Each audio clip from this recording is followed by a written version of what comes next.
24 hours, one of the biggest gold markets in the world will change the rules.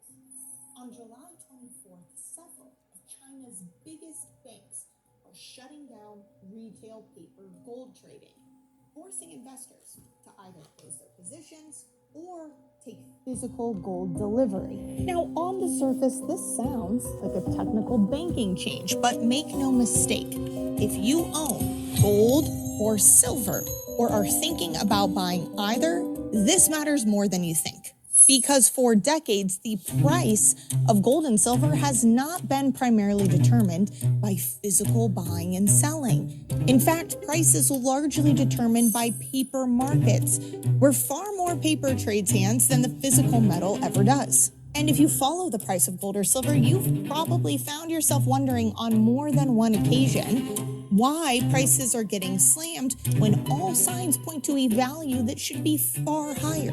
For gold, it's central banks buying in record quantities. It's wars and conflict and an endless currency creation. For silver, we have a 6-year supply deficit and a growing industrial demand. And yet the prices don't reflect the fundamentals. See, in a normal market, more supply, less demand pushes prices lower. Whereas less supply and more demand pushes prices higher. It's economics 101. But the truth is, if you take gold, less than 1% of all total gold contracts actually result in physical delivery. All the rest are settled financially with more paper, which allows multiple claims to be issued against a relatively small amount of physical gold. This is a process called rehypothecation, or creating layers of claims on the same underlying asset.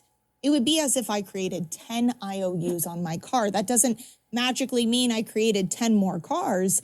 It just means I now have 10 people who all believe they have a claim on my car. Now, this scheme works fine, as long as no one asks for the real thing, which is exactly what physical gold and silver holders have been pushing for, because this goes way bigger than just some financial paper trading. No, over the last few years, big banks have gotten caught spoofing or creating massive orders that they had no intention of executing just to manipulate the spot price of gold and silver, whereby they can then profit off of prices going up or prices going down, whatever benefits them. Look it up. Several large institutions have gotten caught doing this exact practice and have had to pay tons in fines.